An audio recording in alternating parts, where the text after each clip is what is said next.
प्यारे देशवासियों नमस्कार। जैसा कि आप सबको पता है, कुछ दिन पहले मुंद्रा पोर्ट जो है जिसको अदानी ग्रुप चला रहा है, वहाँ पर 3000 किलो हीरोइन पकड़ी गई है। ये बहुत ही चिंता की बात है कि इसके पीछे क्या है, क्या कारण हो सकता है। क्या ये जो पोर्ट को चलाने का जिम्मा जिनका है ये उनकी साजिश है या किसी और की साजिश है। ये बहुत ही गंभीर मसला है। यानी 3000 किलो हीरोइन वहाँ आना अफ़गानिस्तान से आई है, ईरान के रास्ते से, और इसकी कीमत अंतर्राष्ट्रीय बाज़ार में कम से कम 5 से 7 करोड़ पर केजी की है। यानी उस हिसाब से 15,000 से लेके 21,000 करोड़ तक इसकी कीमत है।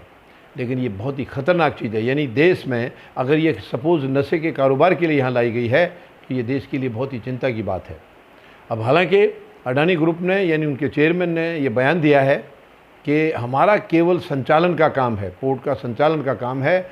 इनको कंटेनर्स को चेक करना, इंस्पेक्ट करना ये उनके दायरे में नहीं आता है। अब ये बात सच है झूठ है ये अभी जांच होगा, जांच के बाद पता लगेगा, और मैं उम्मीद लगाता हूँ कि इसकी निष्पक्ष जांच की जाएगी। वरना वैसे वर्तमान सरकार में, और वो भी अडानी ग्रुप का या अंबानीज ग्रुप का कोई केस हो और प्रॉपर जांच हो जाए, ये उम्मीद बहुत कम है।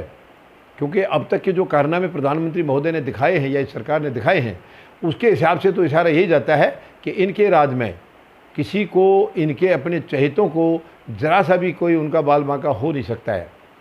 अब इसके पीछे साजिश है या क्या है, देखिए मैं कुछ नहीं कह सकता हूँ अभी फ़िलहाल, क्योंकि ये जांच का विषय है और जांच में ये सब बाहर आएगा। वैसे ये लगता नहीं है, क्योंकि इतनी बड़ी खेप आ जाना इसमें बिना पॉलिटिकल संरक्षण के ये संभव नहीं लगता है, बिल्कुल संभव नहीं लगता। मैं डायरेक्ट किसी को ब्लेम नहीं करना चाह रहा हूँ, लेकिन ये बहुत ख़तरनाक मामला है और बिना पॉलिटिकल संरक्षण के इतना बड़ा रिस्क कोई भी नहीं लेगा। इतनी बड़ी रकम का, यानी इतनी बड़ी रकम का माल यहाँ आया है तो वो ज़रूर किसी के इशारे पर आया है, किसी के कहने पर आया है। मैं भरोसा रखूँगा माननीय न्यायालय पर भी और जांच एजेंसियों पर भी कि इसकी निष्पक्ष जांच होगी और सच्चाई सामने आएगी। क्योंकि ये अगर सचमुच ये नशे के लिए लाई गई है, जानबूझ के लाई गई है, साजिश के तहत लाई गई है, तो ये बहुत ही ख़तरनाक मामला है। और जो भी हो इसका दोषी, जो भी दोषी हो, माननीय न्यायालय से मैं निवेदन करूंगा, अपील करूंगा कि उनको कड़ी से कड़ी सज़ा दी जाए, ताकि इस देश को बर्बादी की तरफ ना ले जाया जा सके, ना धकेला जा सके। क्योंकि ये बर्बादी का ही रास्ता है।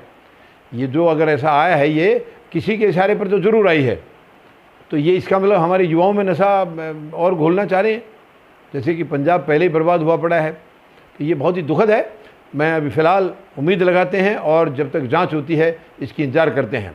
धन्यवाद। जय जवान, जय किसान, जय हिंद।